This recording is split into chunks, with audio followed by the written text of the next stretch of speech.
Hello friend, I am doctor Harshad Rawal MD homeopaths और मेरी channel में आपका स्वागत है।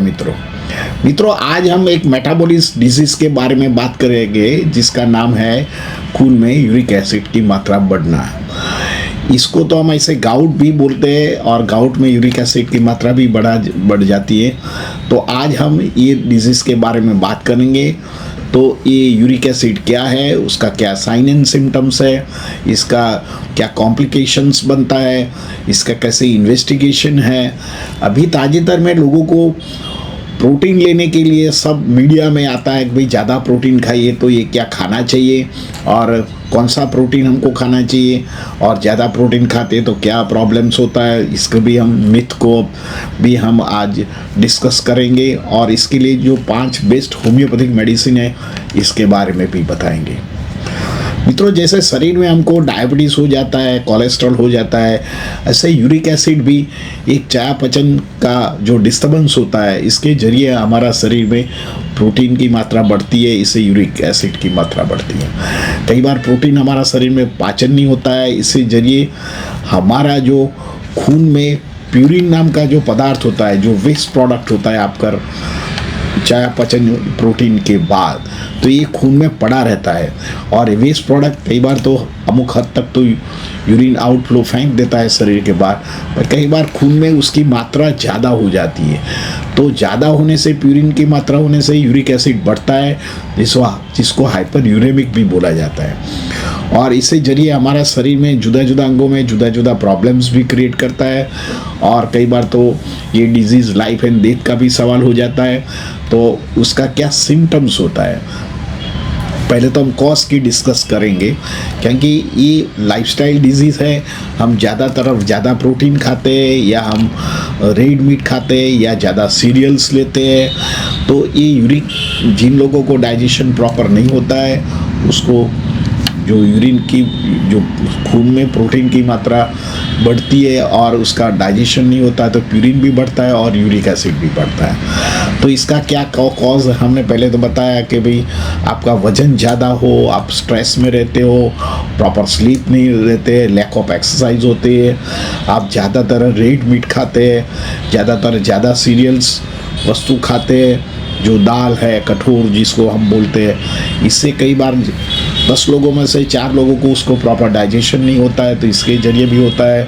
कई बार हम डायूरेटिक दवा है, यूरिन बाहर निकालने की दवा ज़्यादा लेते हैं, तो इससे कई बार यूरिक एसिड बढ़ता है।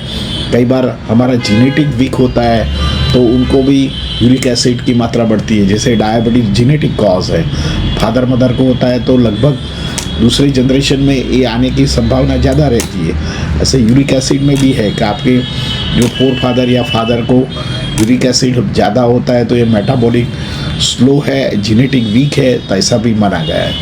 तो 50% ये जेनेटिक भी कॉज हो सकता है। इससे क्या सिम्टम्स होता है, तो कई बार दर्दी को हमारे छोटे छोटे जो अंग होते हैं, हाथ पैर की जो जॉइंट्स होते हैं, कई बार तो हमारा जो पैर का जो अंगूठा होता है इसमें एकदम रेड हो जाता है और इतना सीवियर पेन रात को निकल आता है कि दर्दी को उठना बैठना चलना भी मुश्किल हो जाता है। और जिसको हाथ पैर में उसको प्रॉब्लम्स होता है तो उसको गठिया वाह भी बोलते हैं। तो गठिया वाह होने का कारण हमारा शरीर में प्यूरिन की मात्रा बढ़ती है या यूरिक एसिड की मात्रा बढ़ती है।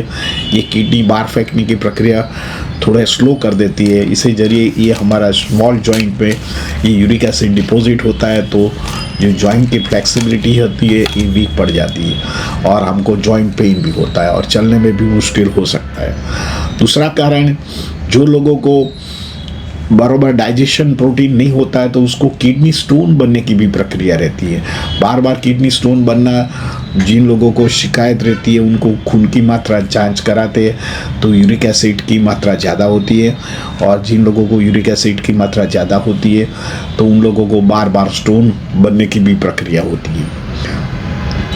तीसरा कॉज, कई बार ये जो प्यूरिन बहुत स्पोटक्स हो जाता है, कई बार इन्फ्लेम ज़्यादा होता है तो हमारा किडनी का नेफ्रोस्क्लेरोसिस मीन्स नेफ्रॉन्स डैमेज कर देता है, तो किडनी डैमेज होने की भी संभावना रहती है। देखो किडनी कई कारणों से फेलियर होती है। नंबर 1 ये हाइपरटेंशन से भी होती है, कई बार ज़्यादा शुगर होने के कारण भी फेलियर होती है, कई बार ओवर ड्रगिंग दवा के कारण होता है, कई बार हमारा शरीर में यूरिक एसिड की मात्रा बढ़ती है, तो इससे जरिए भी हमारा किडनी फेलियर बनने की चांस रहता है, और इससे जरिए भी हमारा शरीर को नुकसान करता है। और बी केयरफुल, 10 लोगों में से जिन लोगों को हाई यूरेमिक होता है तो उसको किडनी की जांच कराना चाहिए, और सीरम क्रिएटिनिन यूरिया का भी जांच कराना चाहिए। मित्रों, इसकी नॉर्मल वैल्यू क्या है? तो सामान्य तरीके जो प्यूरिन होता है, ये मेल में 3.4 mg पर डेसीलीटर से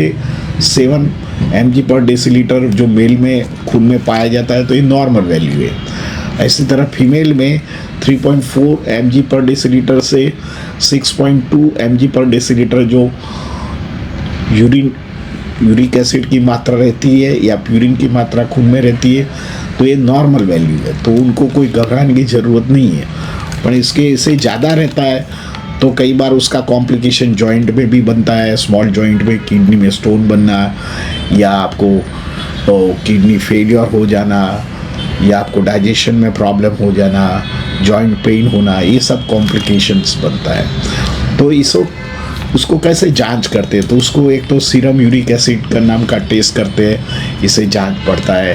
दूसरा रूटीन यूरिन करते हैं, तो इसमें यूरिक एसिड या ऑक्सैलिक स्टोन आता है, ऑक्सैलिक एसिड की मात्रा बढ़ती है, तो इससे भी मालूम पड़ता है। तीसरा कारण हम एक्सरे या सोनोग्राफी करते हैं, तो किडनी में स्टोन होता है, तो इसकी जरिए भी मालूम पड़ता है कि किडनी जो स्टोन बना है तो यूरिक एसिड की मात्रा तो ज़्यादा नहीं है, तो इससे भी मालूम पड़ जाता है। तो इसके लिए क्या करना पड़ेगा आपको? रेगुलर तो आपकी सब दाल है वो बंद करो, रेड मीट बंद करो, फिश ऑयल बंद करो, फिश खाना बंद कर दो, रेगुलर एक्सरसाइज करो, स्ट्रेस मत करो, ओबेसिटी हो तो ओबेस कंट्रोल रखिए, कॉन्स्टिपेशन रहना नहीं चाहिए, फाइबर ज़्यादा मात्रा में लेना चाहिए। ये सब कुछ करते तो लॉन्ग टर्म उसका जो साइड इफ़ेक्ट है ये बॉडी में करेगा नहीं और बॉडी हेल्दी रखेगा।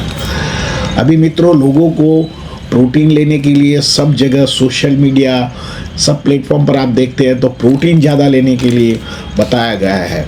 तो मित्रों, एक तो अवेयरनेस रखिए कि जो लोग वेजिटेरियन है ये वेजिटेरियन ही प्रोटीन ले सकते हैं। ये नॉन वेजिटेरियन प्रोटीन लोगे तो आपके लिए बहुत ख़राब प्रॉब्लम या आपको कोई कॉम्प्लिकेशन हो सकता है। क्योंकि आप देखिए, जो लोग मानते हैं कि भाई मीट में से ही प्रोटीन बनता है, ये मान्यता खोटी है। देखो, मीट जहाँ से आता है, मीट कहाँ से आता है? तो भाई बकरे में से आता है, या ये सब प्राणी क्या खाता है? वेजिटेरियन खाता है। तो वेजिटेबल या वेजिटेरियन फूड में भी मात्रा इतनी ही है प्रोटीन, तो ये जो लोग वेजिटेरियन है उसको वेजिटेरियन ही आहार लेना चाहिए। क्योंकि वेजिटेरियन में पूरी मात्रा में हमारा ईश्वर ने उसको प्रोटीन या विटामिन रखा ही है। आप देखिए तो वेजिटेरियन लोग भी 100 ईयर्स तक जी रहे हैं। ऐसा नहीं है प्रोटीन खाने से, ज़्यादा प्रोटीन खाने से आप स्ट्रॉन्ग, मजबूत और लॉन्ग लिविंग जी सकते हैं। ये मान्यता गलत है। और अभी माना गया है कि रोज़ आपको जो बॉडी वेट से 9 ग्राम प्रोटीन पर केजी लेना चाहिए। ये मीट के जो आपने फॉलो किया तो आपको किडनी स्टोन, गाउट या किडनी फेलियर होने का भी संभावना रहती है। तो बी अवेयर, आप जो लोग वे प्रोटीन लेते हैं नॉन वेजिटेरियन, तो उसको अवॉइड करना चाहिए।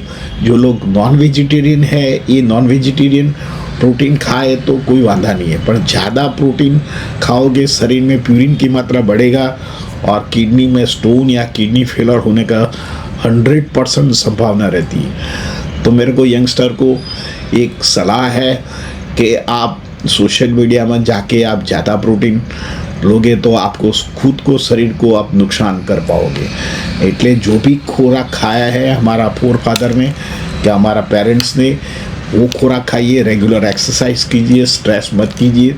तो सभी खुराक जो हमारा ईश्वर ने दिया है इसमें भरपूर मात्रा में शक्ति, भरपूर मात्रा में विटामिन एंड मिनरल्स है, तो उसको ही आरोगना चाहिए और हम फॉलो करना चाहिए। रेगुलर एक्सरसाइज और स्ट्रेस अवॉइड करना चाहिए।